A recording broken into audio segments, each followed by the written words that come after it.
So macroeconomics is going to be different because it's going to look at the economy as a whole, the national economy, instead of looking at only specific markets.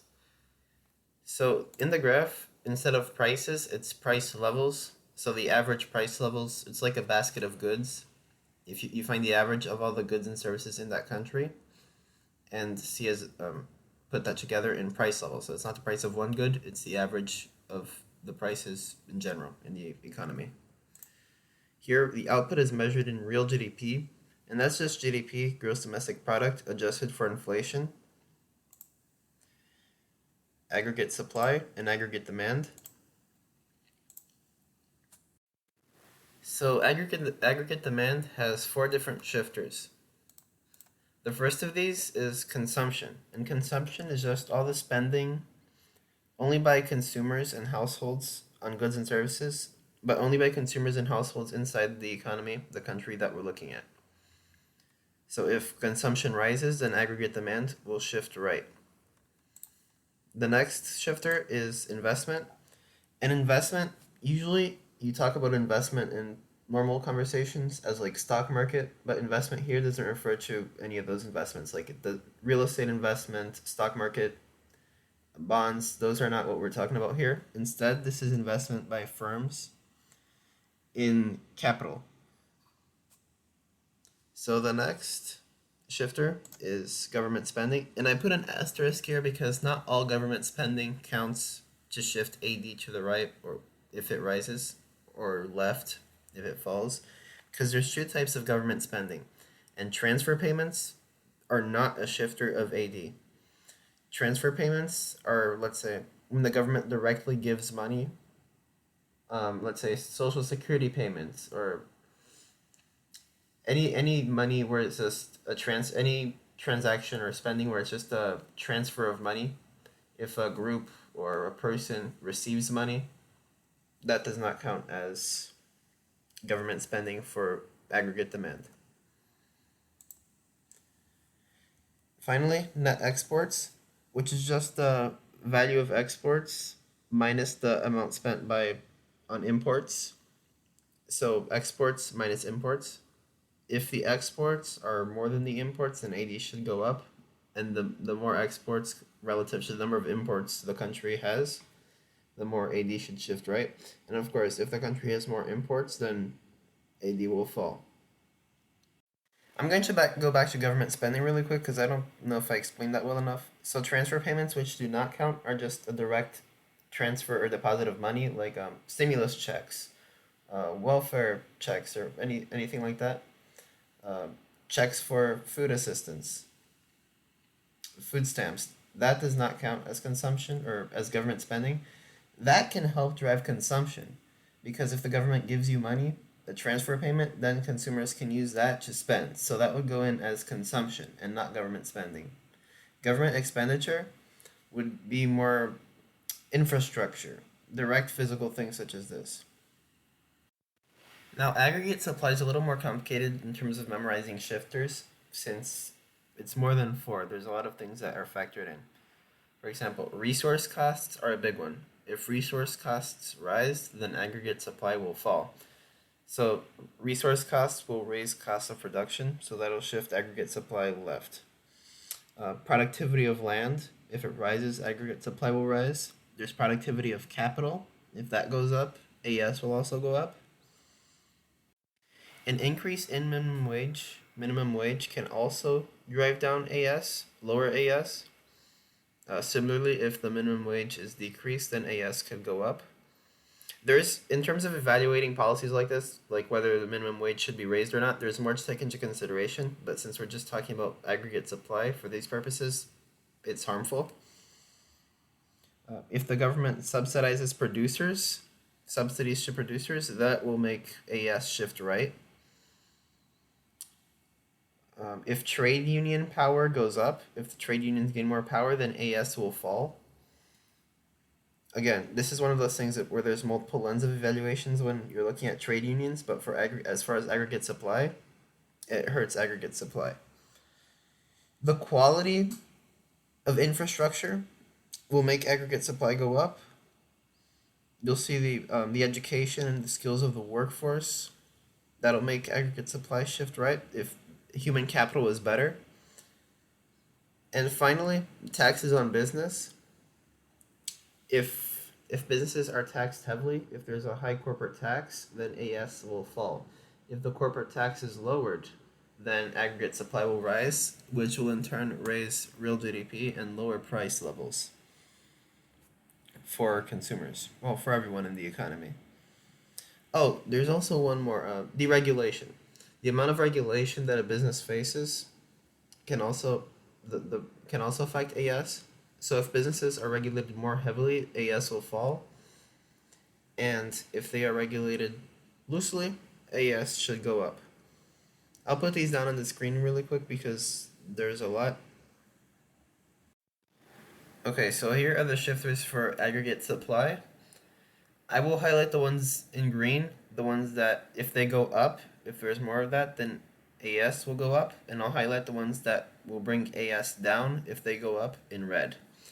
So resource costs, let me see.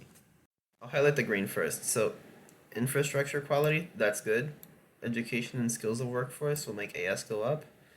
Subsidies to producer, that's good. The productivity of land, that's also positive.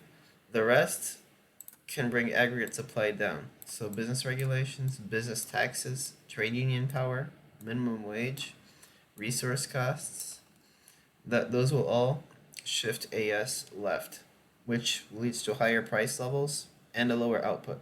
Whenever you're talking about AS and AD shifting left or right, always make sure to see what the effect on price level and output will be. And actually, that leads to the effects on the economy of price levels and output going up or down.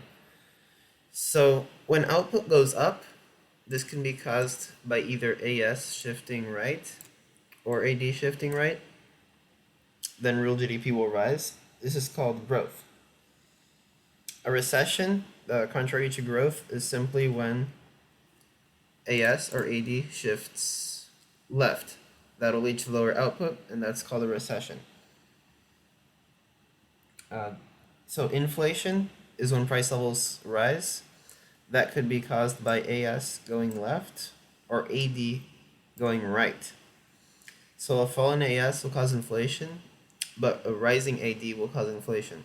And that's interesting because you got to look at the pros and cons of growth by AS or demand-led growth. Because if growth is led by demand, then there will be inflation. But if growth is led by aggregate supply, then price levels will actually fall. Falling price levels are called deflation. And deflation can also have negative effects if it's too high. I'll get into that later. Or actually, I'll do that right now. So deflation, you might think that that's a good thing because price levels are falling. So, I mean, everyone likes lower prices. Consumers are cheaper, or can buy. Consumers can buy goods for cheaper. So can firms. So it seems like it's a positive economic change, but in reality, it causes reduced consumption. One reason is that people wait before making big purchases, such as homes and cars, because they want the prices to fall even further. So if consumption falls, then AD will fall, and this sort of causes a spiral because as AD falls, price levels fall even further. So the real value of debt also increases because if price levels fall, but the debt remains the same, and the reason that this is the case is because the money is technically worth more. It can do more now. So the lenders are helped because they're getting back money that has more real value, while the borrower is paying back money that has more real value than the money that they took out. And that's actually another reason that consumption is reduced because borrowers will wait because of this so that they don't end up taking out loans that will go up in real value. Another reason that deflation is negative for an economy is that either wages will fall or wages will stay. The wages are called sticky, which means that they're more resistant to change. They don't change as much. So wages can fall, However, many wages will stay the same even if price levels fall. This increases the real value of the wage and may lead to businesses laying people off, unemployment, or the business can reduce the wage, but that doesn't happen as much, and it's usually unemployment, since the cost of production will rise, which will hurt the business. And the cost of production rises because the wages have more real value, so they're paying out more money to the employees than before. Inflation can also be evaluated through this. So instead of lenders being helped and borrowers hurt, it's the other way around. And not everyone is hurt by inflation either. The average consumer consumption will also fall as price levels go up and consumers can afford less, especially less luxury goods and goods that aren't necessary. However, instead of going back to the borrowers and lenders, instead of borrowers being hurt and lenders helped, it's the other way around with inflation, and lenders are hurt, borrowers are helped because the money that they're paying back has less real value. Another group that is helped by inflation are people that have wealth in physical assets, non cash. Cash rich people are hurt because that money has less real value, but if you have physical assets, like if your assets are in real estate, gold, art, that should be safer and you should be helped by inflation. In general, though, neither of these are a good thing. And there's also, we should address the difference between deflation and disinflation. Deflation or price levels falling. A disinflation is only the fall in the rate of inflation. So inflation is measured by the CPI, the Consumer Price Index, or the Producer Price Index as well. So it's just a weighted average of different goods and services in the economy, the CPI at least. And changes in that are measured as a rate, as a percentage. So disinflation is not the fall of price levels. Disinflation is the fall in the rate of inflation, that percentage. So price levels are rising at a lower rate. A couple other things to include is that when you're looking at changes in output, make sure to factor in, or in general, make sure if you're looking at any changes in AS and AD, make sure to factor in three factors: prices, employment, and output, in order to evaluate the effects of the growth or recession. So like I said earlier, well, you can just read the graph. If AS shift here, prices will rise, inflation, and if AS grows, there's price levels fall. AD works the other way around. The rising AD will lower, or rising AD will raise price levels. And employment and output is just the cue. So if output shifts right, then employment and output will rise. If it shifts left here, either through changes in AS or AD, then employment and output will fall. Oh, one more thing to mention about inflation led by a fall in aggregate supply.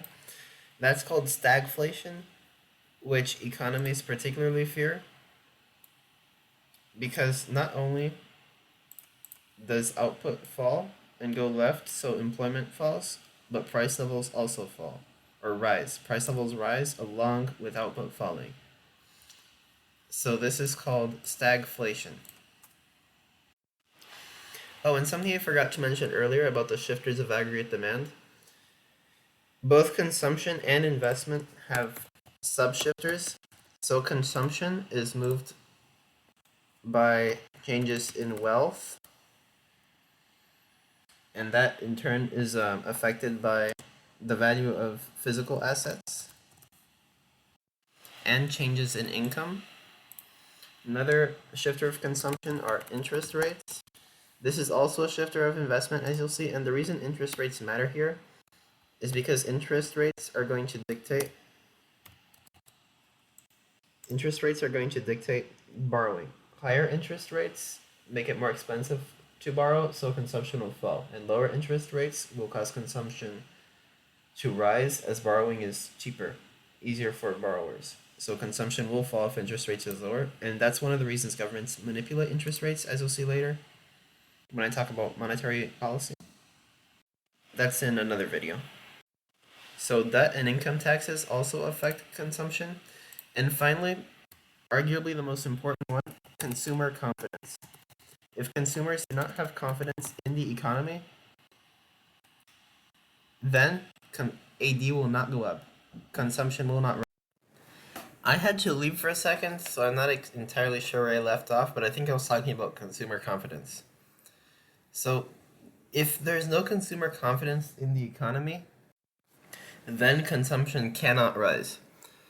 Even if some other factors are met, consumer confidence is the key. You need consumer confidence for consumption to rise.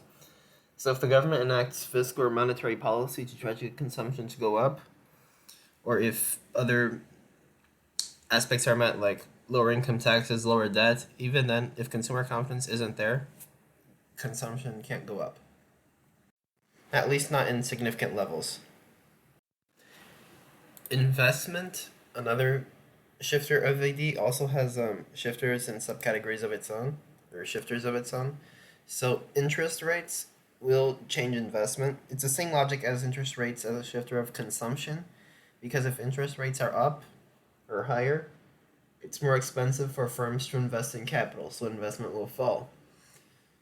Inversely, if interest rates go down, if they're low, then investment should go up theoretically, as it's cheaper for firms to borrow money in order to invest in capital. The expected rate of return also affects investment. If firms expect a high rate of return from their investment in capital, then investment will likely go up since firms want a higher expected rate of return. So if they're not expecting as high as the rate of return, investment may suffer. One final component of macroeconomics is that there is also the existence of long-run aggregate supply. So this vertical line that you see here, this is it's different from aggregate supply because that's in the short run. Long-run aggregate supply represents the potential output of the economy at full employment. If all resources are being used at full efficiency. So this is a potential output that the economy could have. So right now, if the economy is at full employment, full efficiency, all resources used to their highest level of efficiency, the country will be producing at QFE. That'll be their output. But this can change. Long-run aggregate supply is affected by 4 different factors. So the shifters of long-run aggregate supply, which can bring it up and therefore increase the full potential output of the economy, or bring it down and decrease that, are changes in technology.